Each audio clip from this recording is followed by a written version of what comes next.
Je ne vous apprends rien en vous disant que le soccer est très populaire dans la région de Québec. C'est plus de 25 000 joueurs et joueuses. C'est d'ailleurs le sport le plus pratiqué ici. Sauf que si le soccer a atteint pratiquement son plein potentiel en termes de quantité, c'est pas tout à fait la même histoire au niveau de la qualité. Ainsi, l'association régionale, en collaboration avec le club de soccer Rouge et Or de l'Université Laval, ont invité cette semaine un instructeur de la FIFA, un instructeur de la Fédération suisse de soccer, Michel Richard. Il a donné un séminaire à des joueuses, à des joueurs, à des entraîneurs et à des directeurs techniques d'associations régionales. Bonjour. Voilà.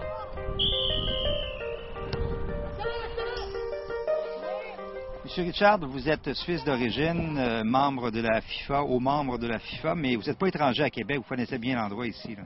Oui, je connais très bien. C'est un grand plaisir pour moi d'ailleurs de me retrouver ici. J'ai un retour aux sources. Puisque j'étais là effectivement entre 76 et 82. Donc j'ai vécu ici au Québec, j'ai fait mes études, j'ai entraîné ici le Rouge et Or de l'université. Et je me trouvais sur ces terrains. Bien sûr qu'il y a eu des changements dans les terrains, mais enfin je me trouvais dans les mêmes endroits.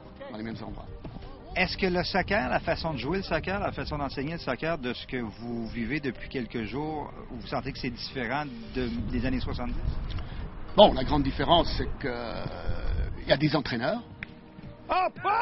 Aujourd'hui, il y a des entraîneurs. Avant, il n'y en avait presque pas, ou en tout cas pas de Québécois. C'était surtout les émigrés qui pratiquaient le rôle d'entraîneur. Là, il y a des Québécois et il y a une grande quantité d'entraîneurs. Alors à l'époque, il n'y en avait pas beaucoup. Donc ça veut dire qu'il y a eu un grand progrès qui s'est fait sur la formation des techniciens. Et surtout, ce que j'ai constaté, un très grand progrès dans les infrastructures. J'ai visité Montréal, j'ai travaillé à Montréal, donc j'ai vu, comme ici à Québec, des infrastructures vraiment très bonnes, je dirais même, pour un pays où le soccer n'est pas encore le sport roi. Comment tu as trouvé ça, ce stage de perfectionnement-là? C'était vraiment intéressant parce que dans le fond, on a appris vraiment des techniques de jeu, le point de vue d'un Suisse. C'était vraiment intéressant parce que ça faisait différent de l'entraînement qu'on a tous les jours. Super action sur le côté, presque comme on a vu là-bas. Est-ce que tu as senti que la vision du soccer d'un Suisse, d'un spécialiste de la FIFA, c'est drôlement différent de ce qu'on vit ici en Amérique? Complètement différent. La façon de diriger une séance, la façon d'apporter les concepts en classe aussi, c'est complètement différent. C'est un autre monde. En appui offensif sur la droite. Qu'est-ce que vous voulez transmettre dans ces 3 jours d'enseignement-là? Qu'est-ce que vous... Essentiellement, les points forts que vous voulez laisser là, en souvenir? Alors, j'aimerais faire d'abord apparaître l'importance du coaching de l'entraîneur dans l'entraînement. Trop d'entraîneurs pensent que le coaching, c'est le coaching du match, c'est de gérer l'équipe lors du match, et puis on pense qu'on apprend pendant le match. Le match, notamment chez les jeunes en formation, qui est un axe important ici au Québec, devrait être la cerise sur le gâteau en quelque sorte. Et l'entraînement, c'est là qu'on apprend à jouer.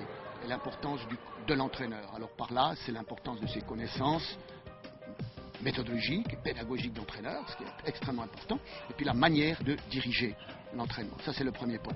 Et le deuxième point, de montrer au travers de l'entraînement, dans l'entraînement même, qu'on peut faire progresser des joueurs dans le même entraînement sur certaines habiletés. Et c'est ça que j'insiste beaucoup avec eux. On peut faire progresser, mais il faut travailler juste, donner confiance aux joueurs et travailler avec les joueurs. Ça, c'est ça que j'aimerais passer aussi, qu'il y ait une collaboration. Il y a une relation, un dialogue entre les joueurs et l'entraîneur. C'est pas seulement l'entraîneur qui décide. On a vu qu'il y a une assimilation. On a vu cette recherche. Pas tant les exercices, ils réinventent rien. Là. Ils réinventent pas la roue avec les exercices qu'ils nous présentent, mais c'est plus l'approche, la façon de faire, la qualité de l'intervention. C'est ça qui est intéressant. J'ai l'impression que tu pourras mettre en pratique dès cette année, dès cet été? Oui, définitivement. Même avec mes petites, là, je coach les U9, là, c'est sûr que ça va être profitable pour elles. Le meilleur conseil que tu retiens, celui-là? Je dirais vraiment la vitesse pour les feintes. Le meilleur conseil, c'est d'être présent.